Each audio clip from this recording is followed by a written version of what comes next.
is for my summative assessment number 2, and as you can see it is already 6:41 p.m. on June 16, and I'm already for the solution. So first, this is my line diagram that includes the grid, the transformer 1 and transformer 2, which are both 20 MVA, the generator, which is 6 megawatts. I also have the transformer 2 and transformer 4, which are both 3 MVA. Then I have the lump loads, 5 MVA, 5 MVA, 1.5 MVA, and another 1.5 MVA. And I also have the synchronous motors, 400 HP and 350 HP, and I have induction motors, which are 350 HP and 400 HP. Next is for the network configurations. Well, as you can see, there are 7 status, which are first the normal, and T2 down, T4 down, T1 down, and T3 down. And I also have grid down, and all loads are active already. Next is for the buses. For the bus 1, I have a nominal kV of 13.8. Bus 2 has 4.16, and bus 3 also has 4.16 kV. Bus 5 has 0.48, and bus 4 has 0.48. Bus 6 is 0.46, which is in this case here, and the bus 7 is here connected to the transformer. So the next one is running off load flow in every configurations. First, I'll start at the normal condition or normal configuration, whereas the CB1 is open and the circuit breaker from the generator is open. So as you can see, the cable 7, cable 8 has errors. Also, the bus 4 has critical condition, and the bus 5 has marginal error. So in this case, what I will do is to adjust the cable 7 from I will adjust the cable 7, the AWG casing to 750 instead of 40 AWG. Okay, and I'll also adjust this to 500. This was tested before I opened, so I already know what to do. And also I'll adjust the transformer 2 rating to set 3.5 MVA to, so as you can see, the cable is normalized, and the bus 4 and bus 5 has improved from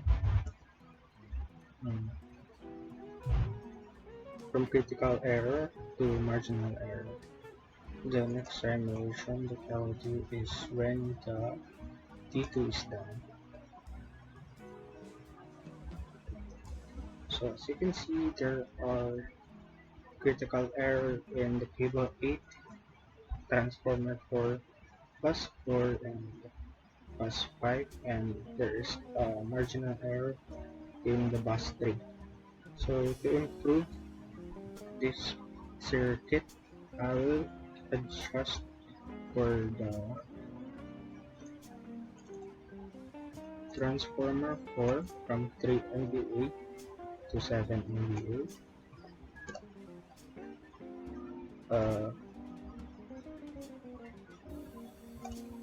I will also adjust for the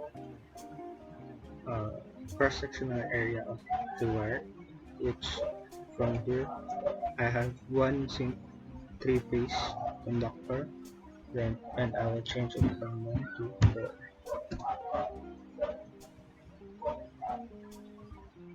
As you can see, there are no more critical errors, and bus 4 and bus 5 are now in marginal error, which operates at voltage of 95.33%.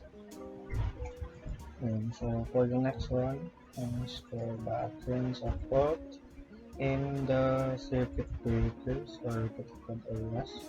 So first, I'll be putting a fault in the grid. So just disregard the closing of circuit breakers because I've used it in the last part of the summative assessment, which is the star coordination system. So for the fault in the circuit breakers, I've tested all the circuit breakers present, and this is done to measure the fault currents. And in this case, the fault current is 52.296 amperes. Yan.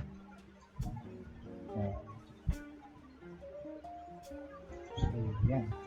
I have used the normal condition or normal configuration, whereas the circuit breakers CB1 and B7 are both open. For the last part of the video, I will be having the fault in the transformer 1 at the normal configuration, whereas the star coordination system was run in transformer 1, which the fault occurred. The differential relay was set in the T1 to react on any faults that occur in the protected area. The differential relay worked as it measures different currents passing through the primary and secondary of the T1, and it only trips the B2 and B4, and that actuated the CB1 because of certain reasons. If applied in real situations, the CB1 or the tiebreaker must open for the continuity of supply with the right design of components, but in the case that there will be errors in the design when the transformer 1 is isolated, as shown in the previous configurations, where I have configuration that the T1 is down, it is best not to actuate the CB1 solely for safety of the equipment. So yun. For the overall analysis, there are a lot that I have noticed and learned throughout my experience in this assessment. So first is the use of configurations, whereas one part of the system will be set not to work. This also applies in reality whenever there is a part that is currently unavailable or cannot be used. I can use this experience to be able to adjust based on the situations and the problems that occur. Second is the use of tiebreaker and excess power supply, just like the example that has been given, that whenever there's inability of components, it is important to know how things will work. The tiebreaker and the reserve generator, the best example for this, whereas in the example, we have used the generator in the configuration where when the grid was unavailable, while for the tiebreaker, the CB1, when the T1 or T3 are down, the power supply will have continuity. It's because the CB1 will operate and the power will be able to supply everything else in the power system. Plus T is the adjustment of equipment's ratings so that the voltage condition for the power system will be normal. So this assessment enables me to adjust the voltages throughout the system. And I was also able to adjust components to solve for the overloads, underloads, overvoltage, and undervoltage. That's all. Thank you.